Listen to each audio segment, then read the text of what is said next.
Good morning students.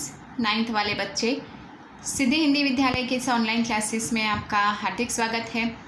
अब बच्चों यहाँ पे हमारा आगे वाला जो काव्य है हम उसका रिवीजन करेंगे।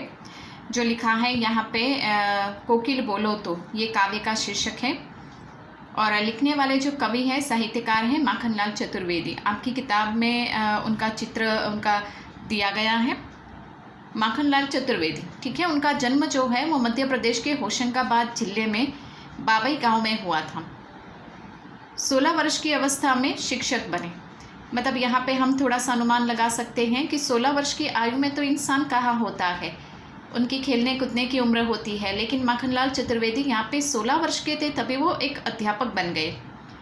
बाद में अध्यापन कार्य छोड़कर उन्होंने प्रभा पत्रिका का संपादन शुरू किया। मतलब यहाँ पे पढ़ाने का जो कार्य था वो छोड़कर उन्होंने ये प्रभा नामक पत्रिका, जो मैंने कई बार आपको बताया कि न्यूज़पेपरों में जो आर्टिकल छपते हैं, जो पत्रिकाएं छपती हैं, उसके वो संपादक बने। फिर वे देशभक्त एवं प्रचर पत्रकार बने। मतलब यहाँ पे एक प्रखर पत्रकार के रूप में और देशभक्त इंसान के रूप में माखनलाल चतुर्वेदी की गणना होने लगी। उन्होंने कर्मवीर और प्रताप का भी संपादन किया। ये भी पत्रिकाओं के नाम है, जैसे प्रभा नामक पत्रिका है वैसे ही कर्मवीर और प्रताप नामक पत्रिकाओं के नाम हैं। यहाँ पे उनका देहावसान कब हुआ और जन्म कब हुआ ये सालवारी दी गई है। अब यहाँ पे उनकी लिखी हुई कुछ एक रचनाएं यहाँ पे हैं। हिम किरीटनी, साहित्य देवता, हिम तरंगिनी, वेणुलो गुंजे धरा, उनकी प्रमुख कृतियाँ हैं। मतलब उन्होंने ये जो कृतियों के नाम दिए गए हैं, वैसे तो उन्होंने बहुत सारी कृतियाँ लिखी हुई है, लेकिन यहाँ पे सबसे प्रचलित जो उनकी कृति है उनका नाम यहाँ पे रचनाओं का नाम दिया गया है। उन्हें पद्म भूषण एवं साहित्य अकादमी पुरस्कार से सम्मानित किया गया। मतलब यहाँ पे पूरे देश के प्रति जो इंसान सबसे ज़्यादा ख्यातनाम होता है, जो प्रसिद्ध होता है, जो जिस क्षेत्र में यहाँ पे सक्षम होते हैं, तो यहाँ पे उनको पद्म भूषण, जो देश के लिए कुछ करते हैं उनको यहाँ पे पद्म भूषण से सम्मानित किया जाता है। माखनलाल चतुर्वेदी की रचनाएं राष्ट्रीय भावना से युक्त है। उनमें स्वतंत्रता की चेतना के साथ साथ देश के लिए त्याग और बलिदान की भावना मिलती है। मतलब माखनलाल चतुर्वेदी एक प्रसिद्ध साहित्यकार होने के साथ साथ यहाँ पे वो देश के प्रति उनका जो त्याग, बलिदान, समर्पण की भावना वो भी देखने को मिलती है। मतलब हम ये कह सकते हैं बच्चों यहाँ पे कि माखनलाल चतुर्वेदी यहाँ पे एक ऐसे साहित्यकार थे जो एक सच्चे देशभक्त थे। चतुर्वेदी जो कविता में शिल्प की तुलना में भावों को अधिक महत्व देते हैं। मतलब यहाँ पे ये जो साहित्यकार है, ये कवि है माखनलाल चतुर्वेदी बच्चों, उन्होंने अपनी कविता में सबसे ज़्यादा भाव यानी कि इंसान के भीतर जो दया, हमदर्दी, रहम, करुणा, ये सब भावों को उन्होंने सबसे ज़्यादा, इंसानियत की भावनाओं को सबसे ज़्यादा अहमियत दिया है। इसके साथ साथ यहाँ पे उन्होंने अपने काव्य में व्यवस्थित ढंग से छंदबद्ध रचना और अनुकूल शब्दों का भी प्रयोग किया है। अब यहाँ पे बच्चों काव्य का ये भावार्थ दिया गया है। काव्य के भावार्थ मैं आपको बता दूँ, वैसे तो हमने ये काव्य पढ़ लिया है, लेकिन फिर भी हम इसका रिवीजन करेंगे। काव्य में ऐसा है कि कवि जो है यहाँ पे जिस आंदोलन में अंग्रेज़ों को भारत देश से निकालने के लिए, भारत देश को स्वतंत्र करवाने के लिए उन्होंने आंदोलन में वो जुड़े थे। आंदोलन में जुड़ने के कारण उनको जेल जाना पड़ा। एक दिन वो जेल में इस तरह से बैठे हुए थे, उस समय रात्रि के समय एक कोयल है वहाँ पे आती है और चीखती है, चिल्लाती है। तब कवि जो है उस कोयल से तरह तरह के प्रश्न पूछते हैं और उनकी जो स्थिति है, उनकी स्थिति के बारे में कोयल से बातचीत करते हैं।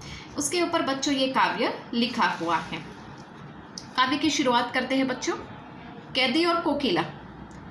कैदी और कोकिला, कैदी यानी कि यहाँ पे कवि, और कोकिला यानी कोयल। पहला पैराग्राफ, क्या गाती हो, क्यों रह जाती हो। यहाँ पे पहली पंक्ति में कवि जो है वो कोयल से पूछती है, तुम आधी रात को क्या गा रही हो, क्या रह जाती हो, तुम्हारा क्या रह गया है यहाँ पे। कोकिल बोलो तो, कोयल मेरे प्रश्न का उत्तर दो। क्या लाती हो, संदेशा किसका है, तुम क्या लाई हो, किसका संदेशा लेकर आई हो। कोकिल बोलो तो, कोयल मेरे प्रश्न का उत्तर दो। ऊंची काली दीवारों के घेरे में, कवि ने कहा है कि यहाँ पे जेल की दीवारें कैसी है, ऊंची और काली घेरी दीवारें हैं। डाकू चोरों बटमारों के ढेरों में, यहाँ पे हम डाकू चोरों और ऐसे डकैतों के बीच में रह रहे हैं। जीने को देते नहीं पेट भर खाना, यहाँ पे अंग्रेज सरकार हमें पेट भर जीने के लिए हमें पेट भर खाना भी नहीं देती है। मरने भी देते नहीं तड़प रह जाना। जीने के लिए खाना भी नहीं देते हैं और मरने के लिए यहाँ पे हमें ऐसा कोई अवसर भी नहीं देते। जीवन और मृत्यु के बीच में हम तड़प कर रह गए हैं। जीवन पर अब दिन रात कड़ा पहरा है। हमारे जीवन के ऊपर अब अंग्रेज़ों का यहाँ पे जेल में दिन रात कड़ा पहरा लगा दिया है उन्होंने। शासन है या तम का प्रभाव गहरा। ये अंग्रेज़ों का कोई शासन है, ये उनके शासन करने की कोई रीत है। तम यानी अंधकार, या फिर आने वाला जो अंधकार है उसका ये प्रभाव हमें दिखाई दे रहा है। हिम कर निराश कर चला रात भी काली। ये रात्रि भी जो है जैसे जैसे बीत रही है, रात भी काली है, जैसे जैसे बीत रही है वैसे ही हमें निराश कर रही है। इस समय काली माँ मई जगी क्यों आली। और रात्रि के इस अंधकार भरे माहौल में, काली माँ मई यानी अंधकार भरे माहौल में तू क्यों, आली यानी कोयल से कहते, तू क्यों इतनी चीख रही है और चिल्ला रही है। क्यों हूक पड़ी वेदना बोझ वाली सी। तुम क्यों इतनी हूक डाल डाल के चिल्ला रही हो। क्या तुम्हें कोई वेदना है, कोई पीड़ा है। कोकिल बोलो तो कोयल मेरे प्रश्न का उत्तर दो। क्या लूटा, तुम्हारा क्या लूट गया है कोयल के जो तुम आधी रात के समय इतनी चिल्ला रही हो। तो बच्चों हम एक एक वीडियो में एक एक इस तरह से थोड़ा थोड़ा पढ़ेंगे, थोड़ा थोड़ा समझेंगे। नेक्स्ट वाले वीडियो में हम उससे आगे के काव्य की जो पुनरावर्तन हमें करना है वो हम करेंगे। तब तक के लिए यहाँ पे रुकते हैं। Thank you.